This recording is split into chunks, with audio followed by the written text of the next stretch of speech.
मकर राशि वालों, आज हम बात करेंगे 8 नवंबर से 14 नवंबर 2025 तक के साप्ताहिक राशिफल की। आने वाले ये 7 दिन आपके जीवन के किन क्षेत्रों को सबसे ज्यादा प्रभावित करेंगे, कौन से ग्रह आपको अवसर देंगे और कहां आपको थोड़ा संभल कर चलने की जरूरत है। आइए इसे बहुत ही गहराई और विस्तार से समझते हैं। पहली और सबसे महत्वपूर्ण घटना हो रही है 10 नवंबर को। इस दिन ग्रहों के राजकुमार बुध, जो आपकी बुद्धि, वाणी, व्यापार और कम्युनिकेशन के कारक हैं, आपके लाभ स्थान यानी 11वें घर में वक्री हो जाएंगे। इसके ठीक अगले दिन 11 नवंबर को देवगुरु बृहस्पति, जो ज्ञान, भाग्य, विवाह और विस्तार के कारक हैं, आपके सप्तम भाव यानी विवाह और साझेदारी के भाव में वक्री हो जाएंगे। इन दोनों का एक साथ वक्री होना इस सप्ताह की थीम को री-इवैल्यूएशन एंड री-असेसमेंट यानी पुनर्विचार और पुनर्मूल्यांकन बनाता है। बुध का लाभ भाव में वक्री होना आपको अपनी आमदनी के स्रोतों, अपने दोस्तों के साथ संबंधों और अपनी भविष्य की योजनाओं पर दोबारा सोचने के लिए प्रेरित करेगा। वहीं बृहस्पति का सप्तम भाव में वक्री होना आपके वैवाहिक जीवन, आपकी बिजनेस पार्टनरशिप्स और समाज के साथ आपके संबंधों की नींव को जांचने का संकेत दे रहा है। इसी के साथ ये मत भूलिए कि न्याय के देवता शनि भी आपके तीसरे भाव में पहले से ही वक्री चल रहे हैं, जो आपसे आपके पराक्रम, आपकी मेहनत और आपके संवाद करने के तरीके पर सवाल कर रहे हैं। तो कुल मिलाकर ये 3 ग्रहों का प्रभाव आपको अंदर से झकझोरकर ये पूछ रहा है कि क्या आप सही रास्ते पर हैं? क्या आपके रिश्ते और आपके प्रयास सही दिशा में हैं? ये सप्ताह भागने का नहीं, बल्कि इन सवालों के जवाब खोजने का है। आइए अब आपके जीवन के सबसे महत्वपूर्ण क्षेत्र यानी आपके करियर, बिजनेस और फाइनेंस पर इन ग्रहों के प्रभाव को और भी गहराई से समझते हैं। मकर लग्न के जातकों, आपके करियर के भाव यानी 10वें घर पर इस हफ्ते सबसे ज्यादा रोशनी है। यहां पर ग्रहों के राजा सूर्य और सौंदर्य के कारक शुक्र की युति बनी हुई है। सबसे पहले सूर्य की बात करते हैं। सूर्य आपके अष्टम भाव के स्वामी होकर दशम भाव में है। ये आपको कार्य क्षेत्र में रिसर्च, एनालिसिस और गूढ़ विषयों में सफलता दिला सकता है। सूर्य यहां आपको अधिकार, पद और प्रतिष्ठा देने की पूरी क्षमता रखते हैं। सरकार से जुड़े कामों में आपको सफलता मिलने के योग बन रहे हैं। आपके बॉस और उच्च अधिकारी आपके काम से प्रभावित होंगे और आपको कोई नई महत्वपूर्ण जिम्मेदारी सौंप सकते हैं। आपकी पब्लिक इमेज में एक निखार आने की संभावना है। अब बात करते हैं शुक्र की। शुक्र आपके लिए एक योग कारक ग्रह हैं, क्योंकि वो आपके पंचम भाव और दशम भाव के स्वामी हैं। जब केंद्र और त्रिकोण का स्वामी एक साथ केंद्र में बैठ जाए तो ये एक शक्तिशाली राजयोग का निर्माण करता है। इसका अर्थ है कि शुक्र आपको इस हफ्ते अपने काम में गजब की क्रिएटिविटी, डिप्लोमेसी और आकर्षण देंगे। जो लोग media, fashion, luxury goods, IT या किसी भी क्रिएटिव फील्ड से जुड़े हैं, उनके लिए ये समय बहुत ही शानदार अवसर लेकर आ सकता है। लेकिन यहां एक चेतावनी भी है।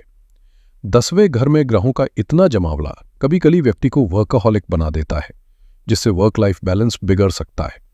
इस पर आपको ध्यान देना होगा। व्यापारियों के लिए यह सप्ताह बहुत ही महत्वपूर्ण है। आपके सप्तम भाव में बैठे बृहस्पति 11 नवंबर को वक्री हो रहे हैं। बृहस्पति का वक्री होना बिजनेस पार्टनरशिप्स के लिए एक पॉज बटन की तरह है। अगर कोई बड़ी बिजनेस डील फाइनल होने वाली थी तो हो सकता है कि सामने वाली पार्टी कुछ नई शर्तें रख दे या थोड़ा और समय मांगे। किसी भी नए पार्टनर पर आंख बंद करके भरोसा करने से बचें। ये समय नए साझेदार बनाने का नहीं, बल्कि पुराने साझेदारों के साथ अपने संबंधों और शर्तों को फिर से रिव्यू करने का है। अपने बिजनेस के लीगल डॉक्यूमेंट्स, एग्रीमेंट्स और अकाउंट्स को फिर से जांचने के लिए ये एक बहुत अच्छा समय है। अब आते हैं सबसे पेचीदा हिस्से यानी आपके फाइनेंस पर। आपके लाभ स्थान में मंगल और बुध विराजमान हैं। मंगल का यहां होना आपको पैसा कमाने के लिए बहुत ऊर्जा और महत्वाकांक्षा दे रहा है। आप नए नए तरीकों से आमदनी बढ़ाने के बारे में सोचेंगे। लेकिन असली खेल शुरू होता है 10 नवंबर से, जब बुध यहां वक्री हो जाएंगे। बुध आपके भाग्य के स्वामी भी है। भाग्य के स्वामी का लाभ स्थान में वक्री होना, इसका सीधा मतलब है कि भाग्य का साथ मिलते मिलते रुक सकता है। आपकी कोई बड़ी पेमेंट जिसका आप बेसब्री से इंतजार कर रहे थे वो अटक सकती है। दोस्तों या बड़े भाई को दिया हुआ पैसा वापस मिलने में देरी हो सकती है। वक्री बुध कम्युनिकेशन में गड़बड़ी करते हैं, इसलिए ऑनलाइन पेमेंट करते समय, कोई भी फाइनेंशियल डॉक्यूमेंट साइन करते समय या शेयर मार्केट में ट्रेडिंग करते समय हर चीज को 2 बार बल्कि 3 बार जांचें। एक छोटी सी गलती आपको आर्थिक नुकसान पहुंचा सकती है। मंगल का जोश और बुध की वक्री बुद्धि, ये कॉम्बिनेशन आपको जल्दबाजी में कोई गलत वित्तीय निर्णय लेने के लिए उकसा सकता है। सावधान रहें। इस पूरी कहानी को चंद्रमा का गोचर दिन प्रतिदिन एक नया मोड़ देगा। 8 और 9 नवंबर सप्ताह की शुरुआत छठे भाव में चंद्रमा के गोचर से हो रही है। ये भाव रोग, ऋण और शत्रु का है। इसलिए इन 2 दिनों में ऑफिस में सहकर्मियों के साथ किसी भी बहस से बचें, क्योंकि ये एक बड़े विवाद का रूप ले सकती है। कोई पुराना लोन या EMI आपको मानसिक तनाव दे सकती है। स्वास्थ्य का विशेष ध्यान रखें। 8 तारीख को संकष्टी चतुर्थी है। यह दिन आपको धैर्य रखने और हर संकट से बचने के लिए प्रार्थना करने की प्रेरणा दे रहा है। 10 और 11 नवंबर सप्ताह का मध्य भाग राहत लेकर आएगा। चंद्रमा आपके सप्तम भाव में बृहस्पति के साथ आ जाएंगे। 10 तारीख को दोपहर 3 बजे के बाद गजकेसरी योग का निर्माण होगा। यह ज्ञान और समृद्धि का योग है। बिजनेस में कोई रुकी हुई डील आगे बढ़ सकती है। जीवन साथी की सलाह से आपको कोई बड़ा लाभ हो सकता है। यह समय रिश्तों को समझने और सुधारने के लिए बहुत उत्तम है। 12, 13 और 14 नवंबर सप्ताह का अंत सबसे ज्यादा ध्यान देने वाला है। चंद्रमा आपके अष्टम भाव में गोचर करेंगे और आपके दूसरे भाव में बैठे राहु को देखेंगे। ये स्थिति अचानक होने वाले तनाव, छिपी हुई चिंता और इमोशनल वल्नरेबिलिटी को बढ़ाती है। लेकिन जैसा कि आपके डेटा में स्पष्ट रूप से बताया गया है, यही 13 और 14 तारीख फाइनेंस और शेयर मार्केट में सेलिंग के लिए महीने के सबसे अच्छे दिन हैं। ये एक विरोधाभास है और यही आपकी परीक्षा है। इसका अर्थ है कि अगर आप अपने मानसिक तनाव को कंट्रोल करके, भावनाओं में बहकर नहीं बल्कि ठंडे दिमाग से पूरी कैलकुलेशन के साथ कोई वित्तीय निर्णय लेते हैं, तो आपको अचानक बड़ा धन लाभ होने की प्रबल संभावना बन रही है। यह आपके इमोशनल कंट्रोल का टेस्ट है। चलिए अब बात करते हैं आपके निजी जीवन की, आपके रिश्तों की, जो इस सप्ताह एक बड़े बदलाव के दौर से गुजर रहे हैं। मकर लग्न वालों, आपके सप्तम भाव यानी विवाह और प्रेम के स्थायी संबंधों के घर में ज्ञान और सौभाग्य के ग्रह बृहस्पति का गोचर आपके रिश्तों को एक मजबूत आधार दे रहा था। लेकिन 11 नवंबर से उनका वक्री हो जाना इस रिश्ते पर एक सवालिया निशान लगा सकता है। इसका मतलब ये नहीं है कि रिश्ता टूट जाएगा, बल्कि ये कि रिश्ते को अब एक अग्नि परीक्षा से गुजरना होगा। ये समय है ये जांचने का कि आपके रिश्ते की नींव कितनी मजबूत है। क्या वो वादे जो आपने और आपके पार्टनर ने एक दूसरे से किए थे वो पूरे हो रहे हैं? वक्री बृहस्पति पुरानी अनसुलझी समस्याओं को फिर से सतह पर ला सकते हैं। आपके पार्टनर का व्यवहार आपको थोड़ा अजीब लग सकता है या वो आपसे कुछ दूरी बना सकते हैं। आपको धैर्य रखना होगा और उन्हें समझने की कोशिश करनी होगी। जो लोग सिंगल हैं और किसी रिश्ते में हैं, उनके लिए ये समय कमिटमेंट करने का नहीं है। रुकिए, अपने पार्टनर को और समय दीजिए, उन्हें हर पहलू से समझिए, उसके बाद ही कोई बड़ा फैसला लीजिए। ऐसी भी संभावना है कि आपके जीवन में कोई पुराना प्यार, कोई एक्स पार्टनर फिर से दस्तक दे, जिससे आपके मन में कंफ्यूजन पैदा हो सकता है। 10 और 11 तारीख जब चंद्रमा सप्तम भाव में गजकेसरी योग बनाएंगे, वो 2 दिन आपके रिश्ते में नई ऊर्जा भरने के लिए सर्वश्रेष्ठ है। इस दिन अपने पार्टनर के साथ बैठें, बात करें, अपनी गलतफहमियों को दूर करें और अपने भविष्य की योजना बनाएं। पारिवारिक जीवन की बात करें तो यहां राहु और केतु का प्रभाव बहुत महत्वपूर्ण है। आपके दूसरे भाव, जो आपके परिवार और आपकी वाणी का है, वहां मायावी ग्रह राहु विराजमान है और 8वें भाव में केतु है। ये एक्सेस परिवार में अचानक होने वाले उतार चढ़ाव, गलतफहमियों और पैतृक संपत्ति से जुड़े विवादों को जन्म दे सकता है। इस सप्ताह ये प्रभाव और गहराएगा क्योंकि वाणी के कारक बुध वक्री हो रहे हैं।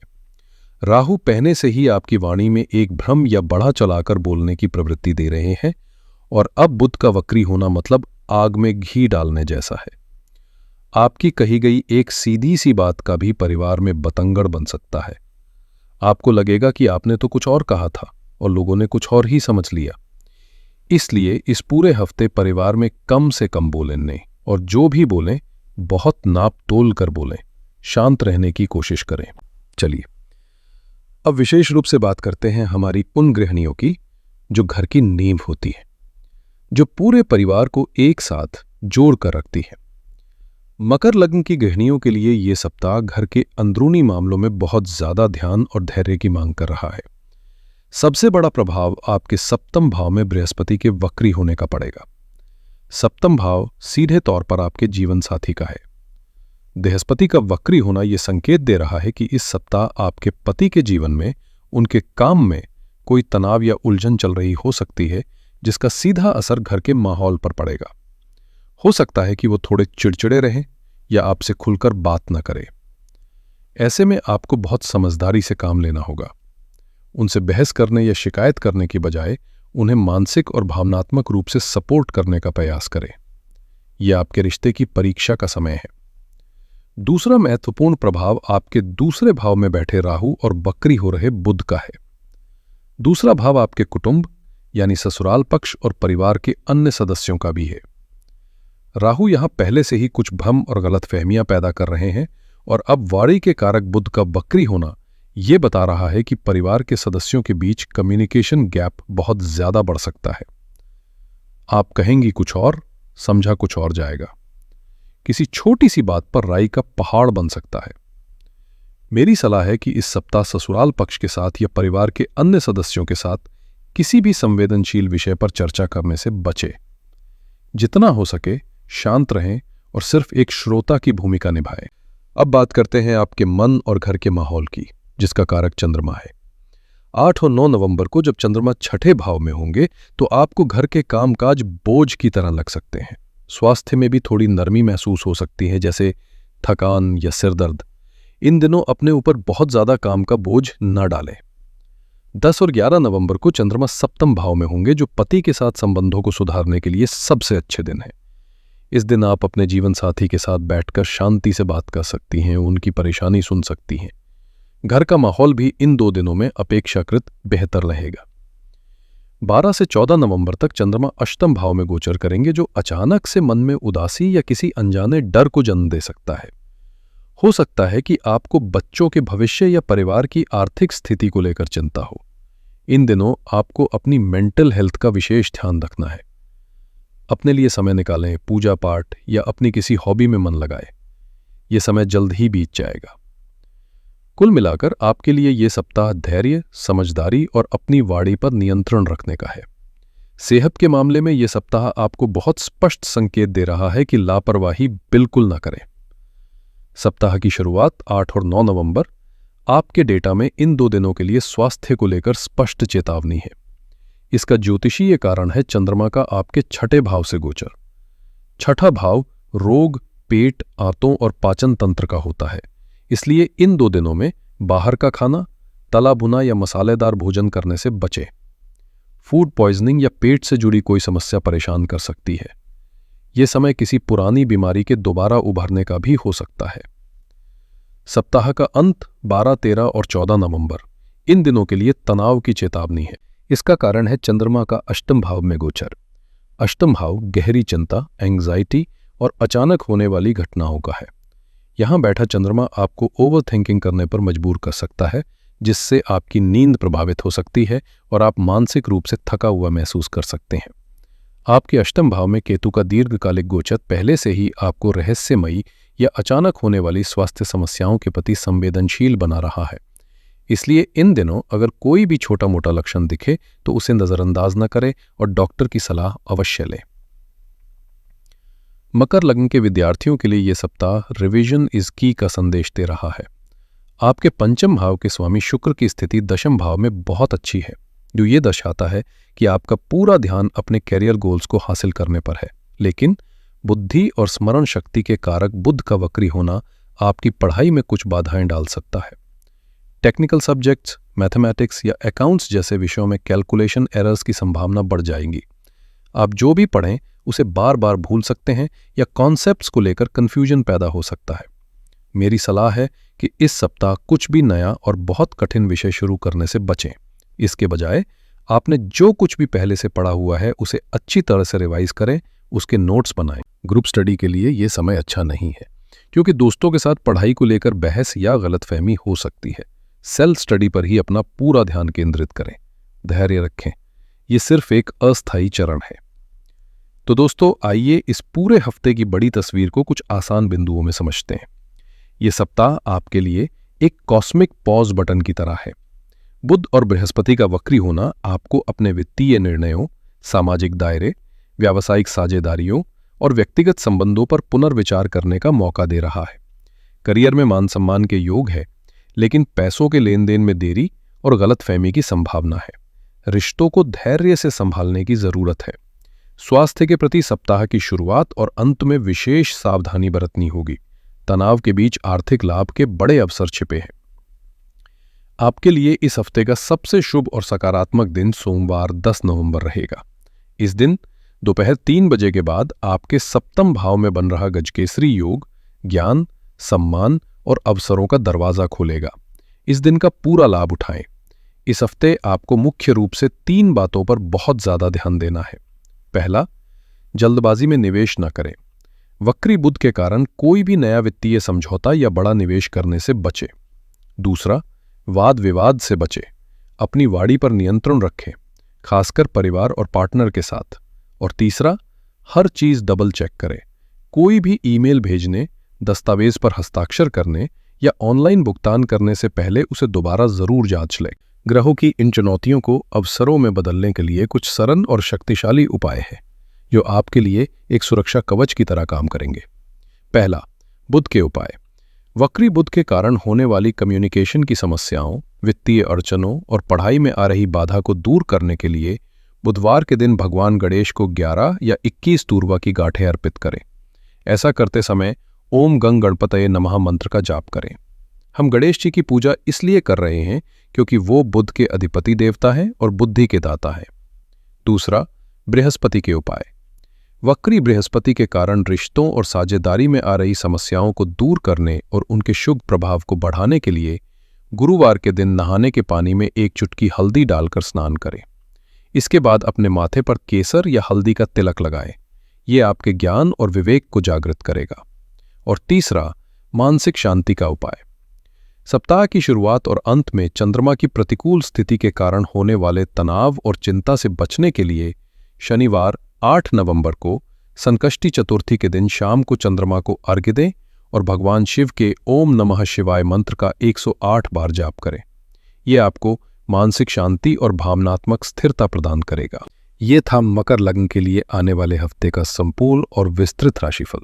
याद रखिए, ग्रह अपनी चाल चलते हैं, वो हमें केवल संकेत देते हैं, रास्ता दिखाते हैं, लेकिन उस रास्ते पर चलना, सावधानी बरतना और अपने कर्मों से अपने भविष्य को संवारना हमारे हाथ में है। इस सप्ताह के ठहराव का उपयोग अपनी ऊर्जा को सही दिशा देने के लिए करें। आशा है आपको ये जानकारी पसंद आई होगी और ये आपके लिए मार्गदर्शन का काम करेगी। अगर ये वीडियो अच्छी लगी हो तो इसे लाइक करें, अपने दोस्तों और परिवार के साथ शेयर करें और चैनल को सब्सक्राइब करना ना भूलें। आपके आने वाले हफ्ते के लिए बहुत बहुत शुभकामनाएं। हर हर महादेव।